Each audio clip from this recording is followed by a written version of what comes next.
Motion to approve the agenda. And I'll second. Okay, any discussion? Hearing none, all those in favor say aye. Aye. That motion carries. Item 4, approved minutes of March 22nd, 2021.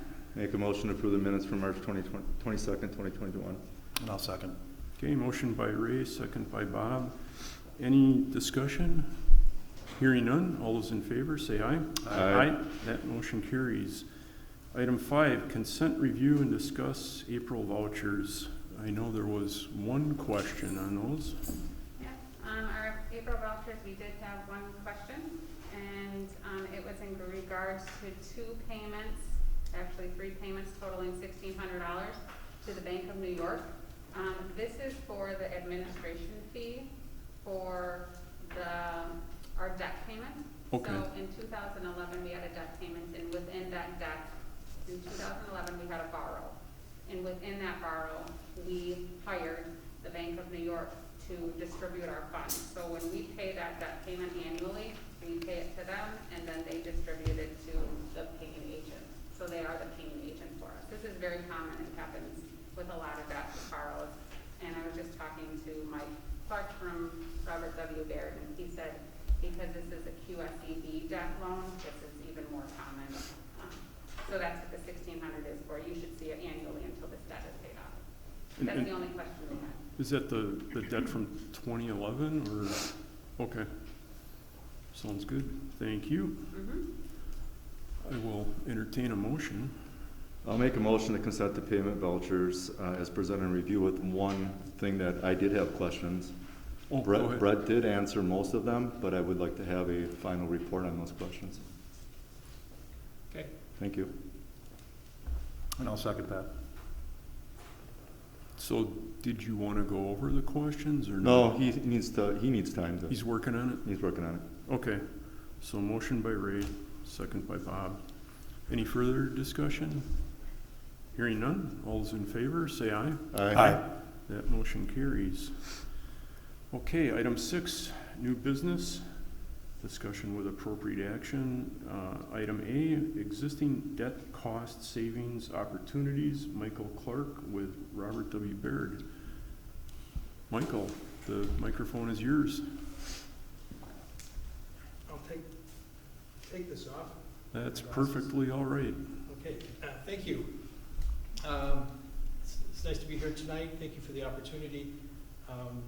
Just to give you my background, I've been with Baird 20 years, working exclusively with school districts, attending a few municipal meetings here and there for my colleagues. But prior to that, because I know there's been some change since the last time I've been in front of the board. Prior to that, I was assistant superintendent for business for Appleton School District, and I also worked for Sheboygan School District in a similar role.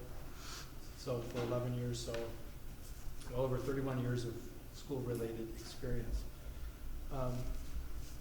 What I want to talk about tonight is just kind of an overview of the district's debt. Obviously, interest rates have been low, and for many people, they automatically assume that there's refinancing opportunities, and there are. But there are some limitations when you're dealing with municipal debt quite often. So I'm going to start out with looking at the one referendum-approved issue that the district has. Second slide. This was issued in 2017, and it was voter approved, and the interest rates range from 2.5% to 5%, because each maturity, the further out you go on the maturity schedule, the higher the interest rate tied to that. Very similar to CDs. A 6-month CD has a virtually no interest rate right now, but as you go out to 5 years, at least maybe you get something. Same concept. It's callable April 1, 27, so it's a 10-year call at the time of the issue. And that's when you can levy extra, pay it off directly, refinance it with much more flexibility. The final payment is April 1, 2037. Now, as far as refinancing for this issue, the IRS currently does not allow municipal issuers to refinance more than 90 days prior to the call date. So if you look at the call date of 27, that's several years away. If you want to use tax exempt debt, meaning the interest rates are exempt from taxes for whoever holds the bonds, that's what they currently are. You could use taxable, meaning the holders of that debt would pay tax on the interest, but that would require higher interest rates because they're paying tax on it. So right now, there's not significant opportunities to refinance. There is some savings if you use taxable, but it's fairly minor, and we wouldn't, could really consider it at this point. Because another component of this is there is a possibility, there's some discussion in Washington to changing that to allow you to use tax exempt interest rates, which would save you more money. So at this point, just staying with the issue, although we're gonna revisit other saving opportunities with this issue after we go through the district's remaining issues. So if you wanna go to the third slide, please. So, issue 2, this is how we have them numbered, was the issue that you were just talking about relative to the payment to Bank of New York. This is a QSCB issue. It's non-callable, so there's really no refinancing, but the federal government reimburses the majority of your interest rate on this issue, so it's a very low-cost issue, non-callable. This is when you'll just continue to make your payments as scheduled, and when it's complete, it's done. I will say, also, I'll remind you, this is in Fund 38, so this is non-referendum debt. So this was not voter approved, it's something that the district issued within its existing resources. The next issue was in 2015, a $10.5 million issue. A portion of it, 3.5, was within the revenue limits, meaning within your existing resources. So when you get your revenue limit calculation, a portion of that, those dollars go to make these debt payments tied to this issue. The remainder, the $7 million, was used for energy efficiency exemption. This portion of it is outside the revenue limits. It was a program that's no longer in place, or it's on hold for about 990 more years, I believe. Governor Walker vetoed it in such a way that it went away for 1,000 years, and that was a couple years ago. So likely that we won't be having a conversation related to energy exemption anytime soon. But that's outside the revenue limits, so the district gets an additional levy authority to make those payments outside the revenue limits. Similar to referendum approved debt, but it had very specific purposes. It had to be for energy projects, it had to generate savings. So it was a program that was used widely around the state for some projects, but that project is no longer there. There's limitations on the energy exemption portion in terms of the same limitations in terms of the call feature, which is in 23, which is coming up. Excuse me. But there's also limitations on the energy exemption program where you're not allowed to change your resolution. Essentially, you can't levy more than what your resolution stated at the time of issue, so you can't shorten it. You could potentially refinance it for savings as long as the amount is less than what your resolution was. So there's a few more limitations on that. But there is potential for savings in a couple of years, again, on this issue. Final payments in 2025.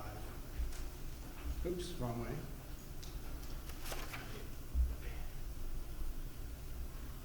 On the next page, you have a couple smaller issues. One in 2016, which was a state trust fund loan.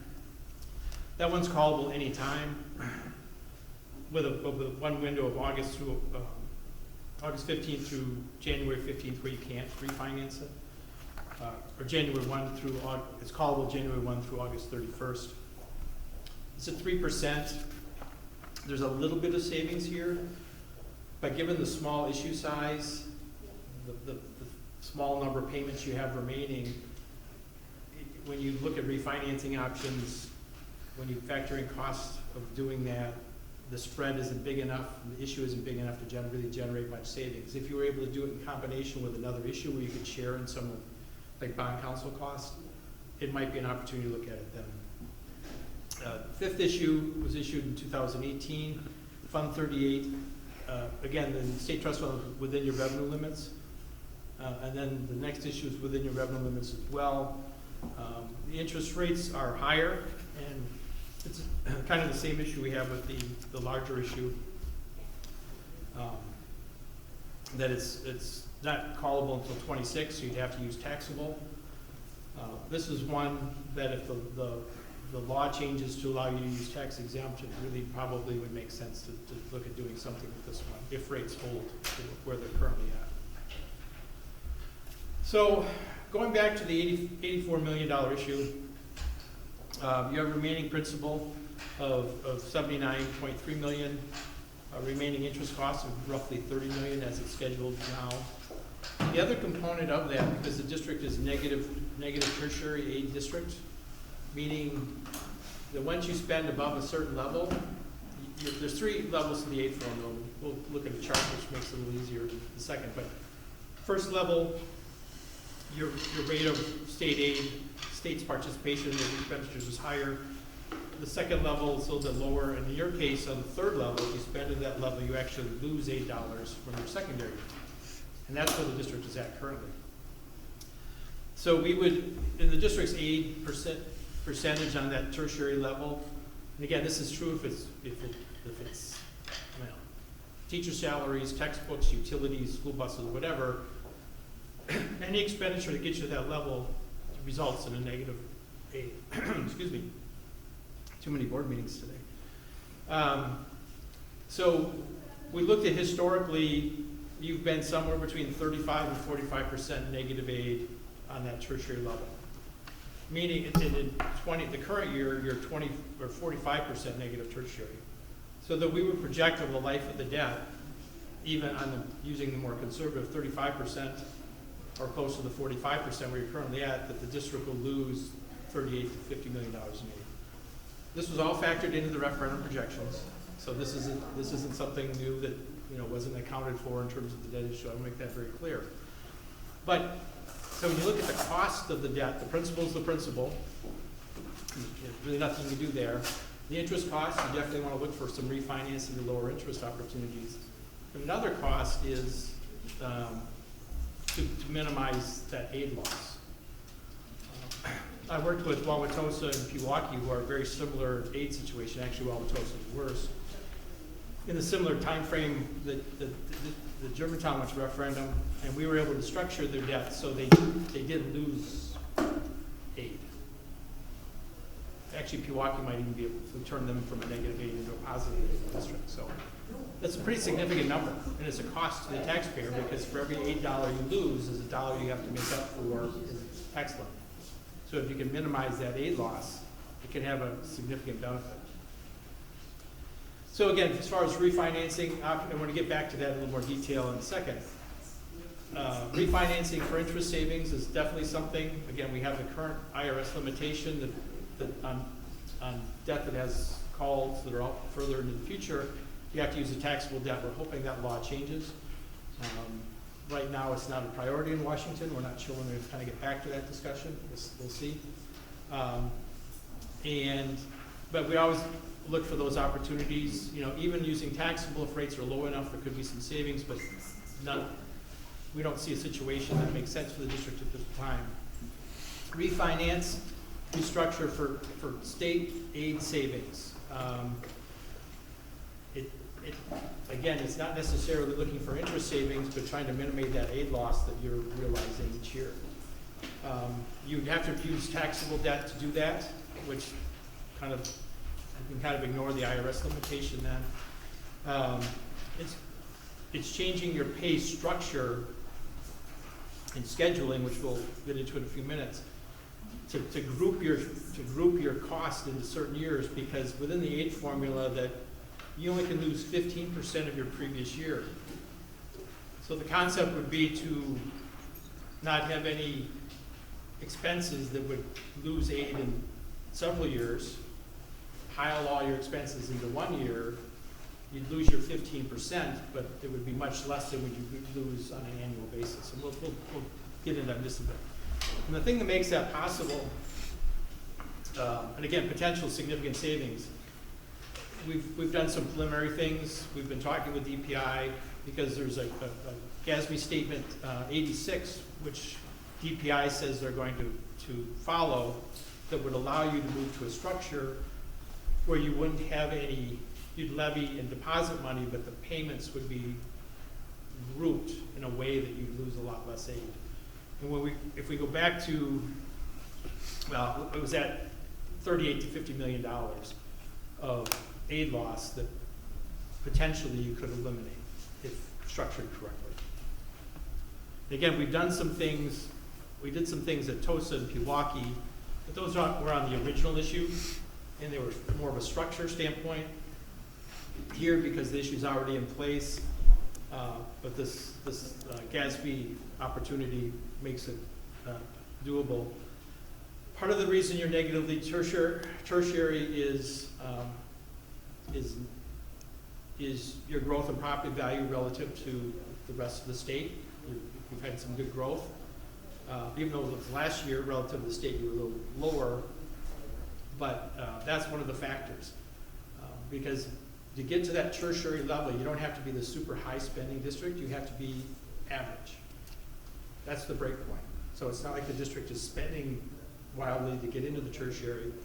Majority of school districts are in the tertiary, and that break point is average per pupil spending. So I want to make that point clear for everyone. Here is a trend in your tax rate. Obviously, once the referendum kicked in, taxes went up in terms of your tax rate, your overall tax rate. Here's some comparisons to other districts. Some people like to see these from time to time. I always like to caution people when you look at comparisons, there's a story for why people are, did they just pass a referendum or did they just pay off a referendum? Maybe their debt's lower historically, maybe they're going to referendum. So comparisons are fine as long as you keep them in context and try to understand the story behind them. Next slide. This is, I want to get back to that conversation on your aid. You can see in this chart down below, and this is the part I guess I want to focus on, is that the district historically has been negative tertiary. That amount has been as low recently as 35%, recently within the last 15 years. But you're in the 40 to 45% range typically. And again, for every dollar you spend on the tertiary level, you lose 40 to 45 cents in aid, which means it costs 40 to 45 cents in taxes to make up for that loss of aid. And you can see that this year your aid number increased. And I just want to caution that I think that's just kind of an aberration with all the school closures and virtual schools. A lot of districts didn't spend their full budgets. So it really skewed expenditure levels. I mean, I know some districts that had millions of dollars of unspent funds at the end of the fiscal year because they weren't in person. The transportation costs were down, utility costs, sub costs, all those things, which caused some weird result in the aid formula because the aid formula is based on what everybody spends collectively in the state. Because of that, your aid went up a little bit. And I don't think that's going to be the trend. I think the trend you see the previous 3 years with the referendum in place is probably the more realistic trend once all this settles down. Now, this next year might be a little, have some nuances, but I think once things truly settle down again, that 40 to 45% is where you're going to be at. So here is a chart that kind of shows what happens. If you're below starting at the top line, the blue line,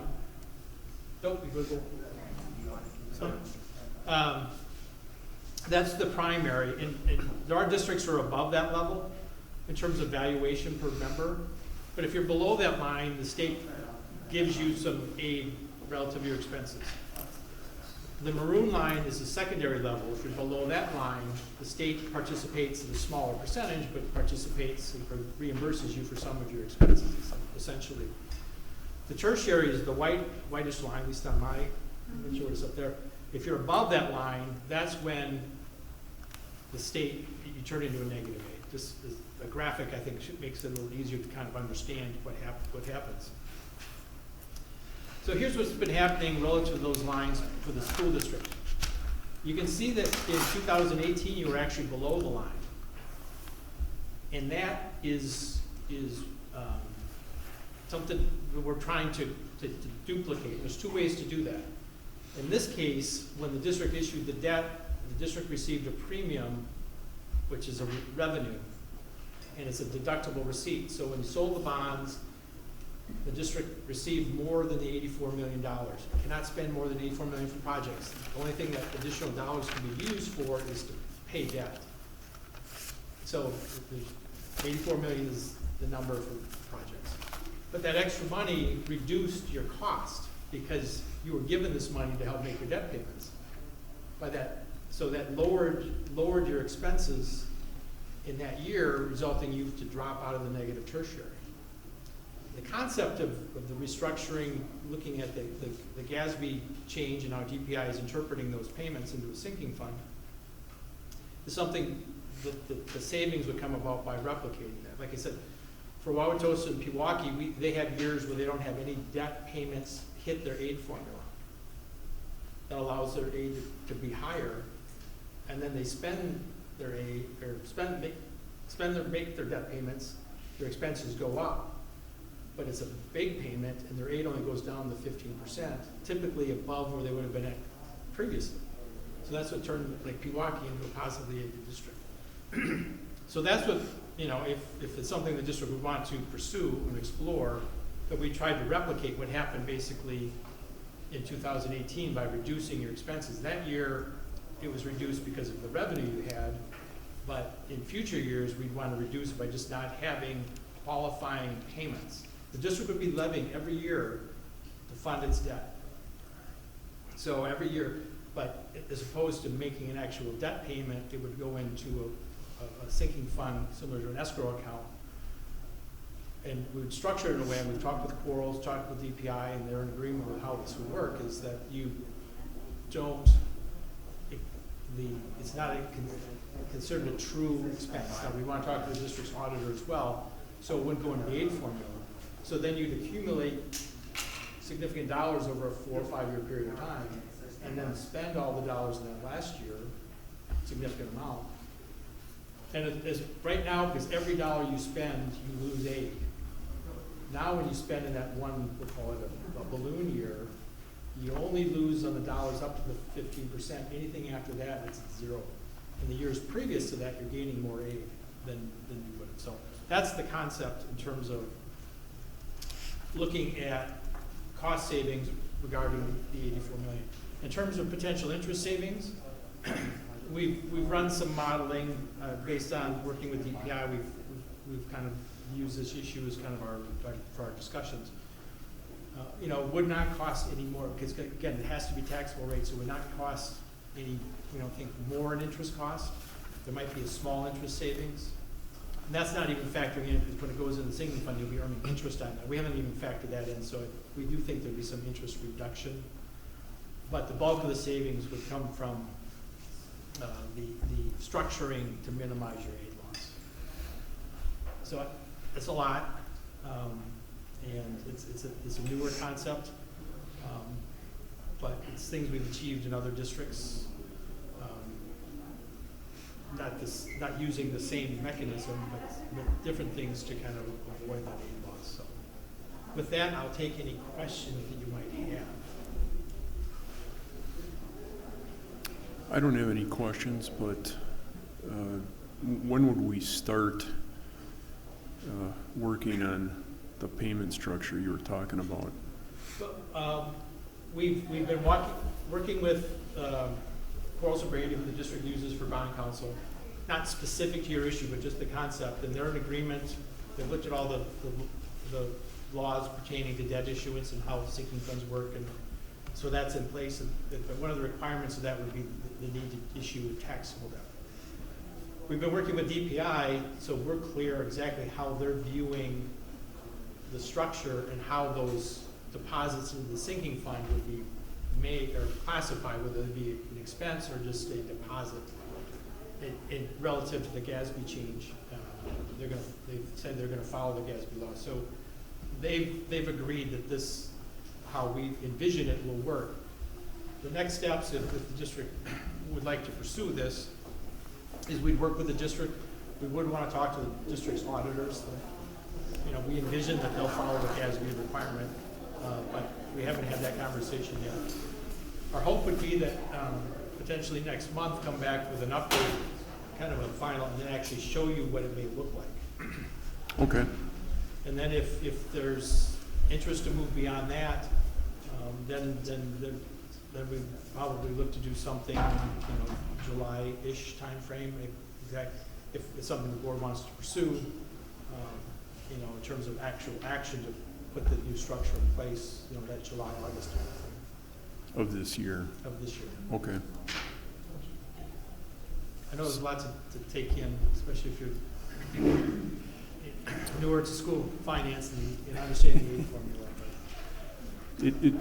It was a big help, just looking at the slides, wasn't that good. So your filling in for the slides was great, thank you for that. So, as I stated in my executive summary, or the summary page for the packet, this was kind of just like a learning about what GASB 86 is, where we are in debt, and then actually just saying, yes, move forward next month, bring it back next month with some options, and getting more into our debt and how we could restructure it. So if we could do that, we'll bring it back at our next finance committee meeting. Okay, yeah, sounds good. Okay. I think we should. Okay, thank you. Yes.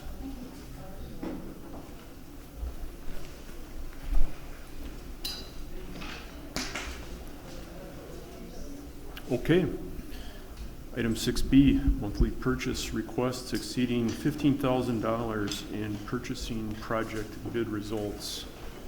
Item A, 2021 technology lease. I have Justin here to present the technology lease that he is going out for. I believe he has 4 or 5 vendors that he connected with. He'll be talking about that today at finance and then going to the full board tonight for approval to move forward with the leases for next year. Okay. All right, thank you. So our annual technology lease proposal, I've included direct purchases related to it as well as some lease buyouts from the expiring leases that we have. So we have our one-to-one Chromebook yearly lease that's coming up for our one-to-one Chromebook program for our 5th and 9th graders that are coming in. I obtained a number of leases, and this year I have gone with a different option than we've gone in the past.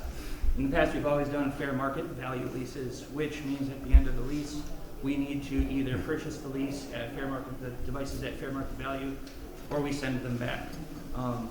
I don't believe that that's necessarily the best option. It limits our flexibility in terms of using devices that could be used beyond the 4-year lease that we buy them on.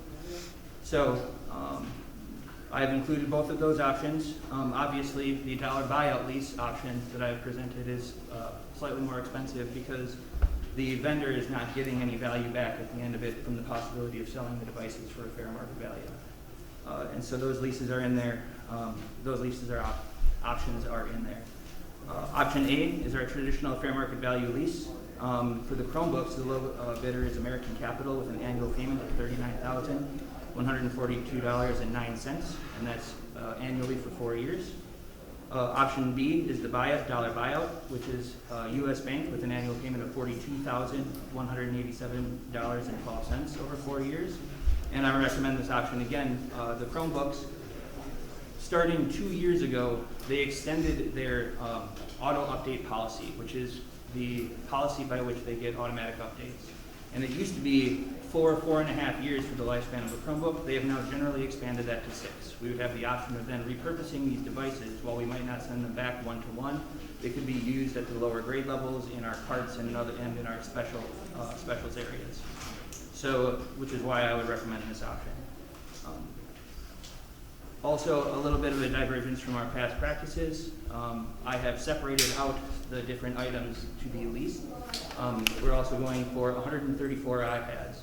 90 of those iPads are currently going back on lease. They are in our K through 2 classrooms, 5 iPads per classroom. 90 of those are due to go back from 2 of the different buildings. And then we have been stretching our iPads again beyond the life of the OS updates. And so we have 34 additional iPads through teaching and learning. Not specifically that department, but that's how we categorize some of our iPads, because we also have Department of People Services ones. And they are well past their lifespan. And so we'll be replacing those. There's a total of 134 iPads. And again, I presented a fair market value of lease option as well as the dollar buyout option. And again, option A, the low bidder is American Capital with annual payments of $12,048.91 over 5 years. The reason why I extended it to 5 years is because iPads generally have had a longer lifespan than Chromebooks from a usable standpoint. And so 5 years is much closer to their usable span for a life cycle for a fair market value lease where we would be likely sending these back.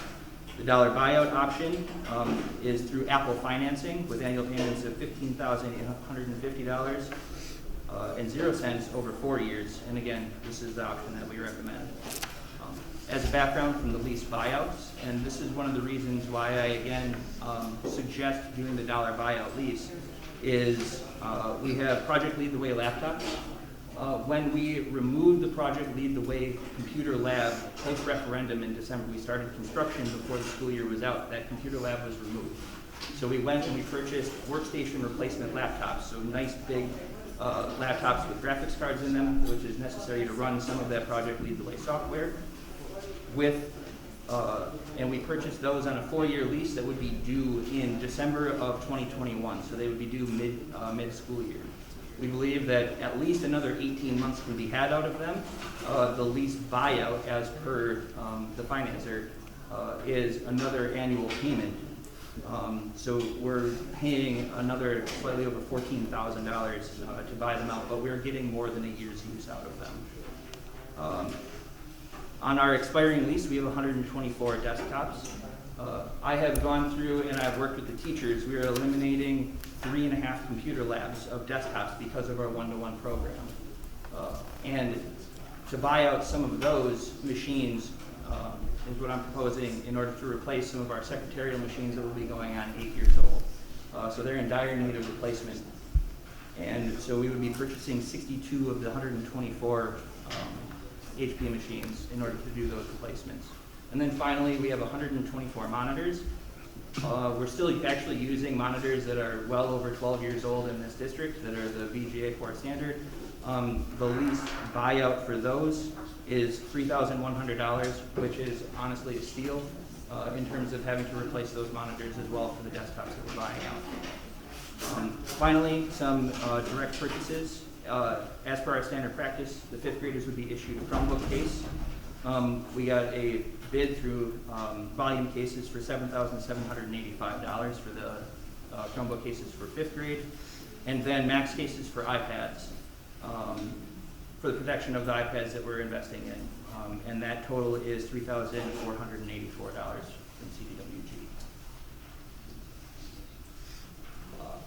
My recommendation is to go with option B on both the Chromebook and the iPad lease options. The dollar buyout lease, which offers us the flexibility to continue to use that equipment more in the future. So by paying the several $1,000s more annually now for the first 4 years, we're looking at significant benefits, 5 years and beyond. Any questions? No, I don't think so. Are the two motions that are listed here still accurate? Yes. Numbers-wise? Okay. And then the amount of the payment on the current lease that is dropping off is higher than the amount that we're bringing on for the new leases. So there is a cost savings in this area of the budget. Correct. You're looking at about $81,000 annually, a little above, and we are falling off in terms of the two leases that I mentioned, the American Capital lease as well as the Providence State Bank lease for the Z-Book, which is slightly over $97,000 annually. So it is actually, we're leasing less equipment this year, largely due to the removal of the 3.5 computer labs that we're not replacing.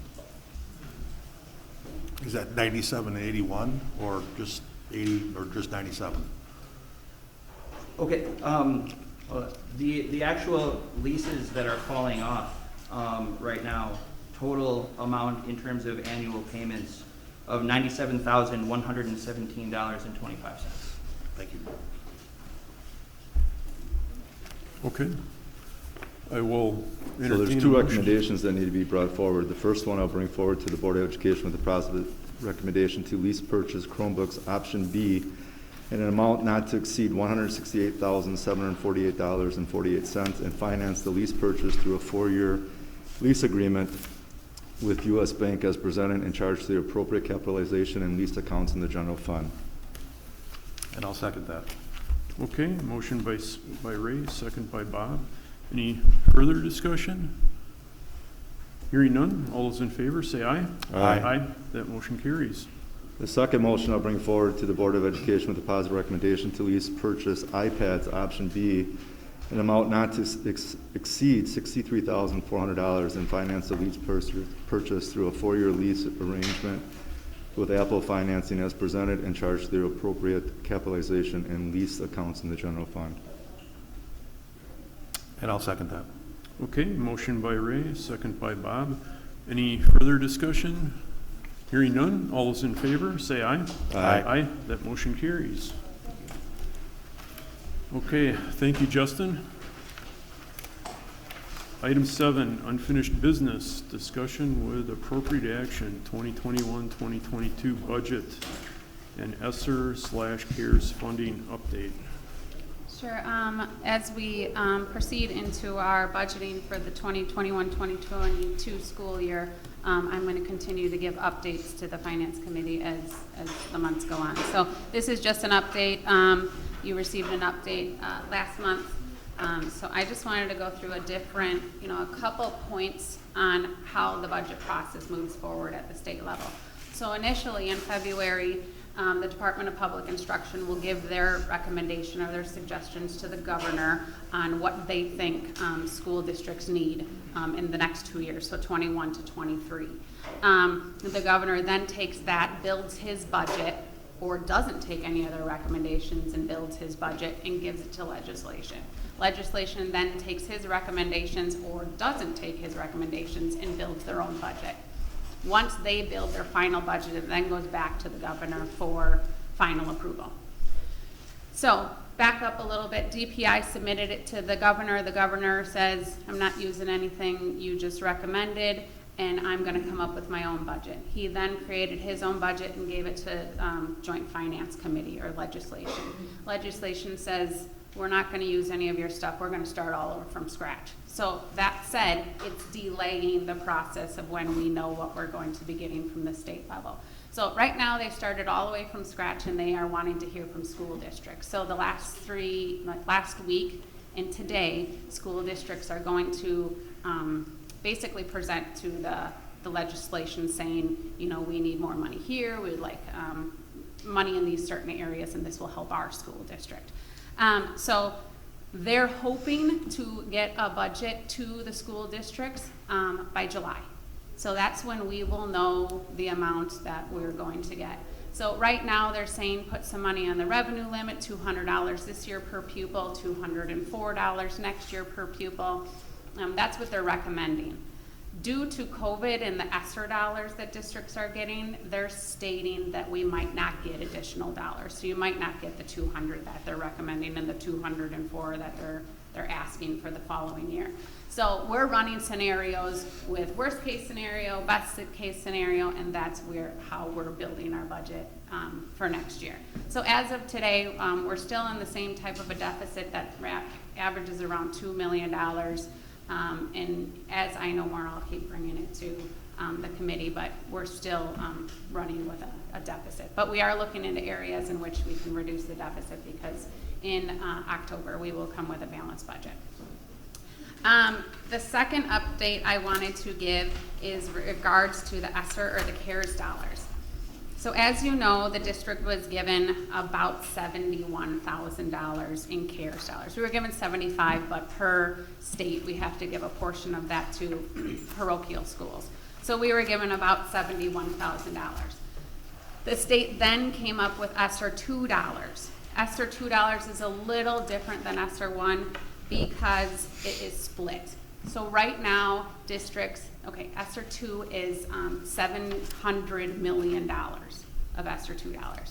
They're going to give that or allocate it to all the school districts, but right now only 90% of those dollars are allocated. And that again is based on the Title I formula, which is the same formula they use for the ESSER 1 dollars. So because we don't get a lot of Title I dollars, we are not getting a lot of that money. So we are allocated as of right now is $296,000. So we're guaranteed that amount of money, but we have to fill out an application, kind of like a grant application. That opened on April 15th, in which we will be filling it out. And you guys know from the COVID report that we have spent dollars in, so we'll be using that report to fill out our application.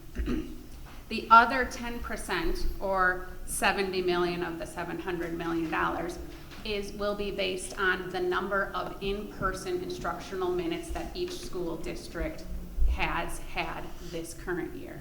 So us having our students in school in person is going to benefit us. But we won't know that until fall, because every school district has to submit their minutes, and obviously won't know those until after school is over. So we're hoping to know what our final 10% is in fall. Finally, the state has said we're going to continue to give you funds, ESSER $3. Those are completely unknown. We don't know if it's going to be based on instruction hours. We don't know if it's going to be based on Title I dollars. We don't know anything. We're hoping to know more about those dollars come the beginning of next school year. They are stating that all ESSER dollars or CARES dollars 1 through 3 will be able to be used on expenses from March of last year all the way through September of 2024.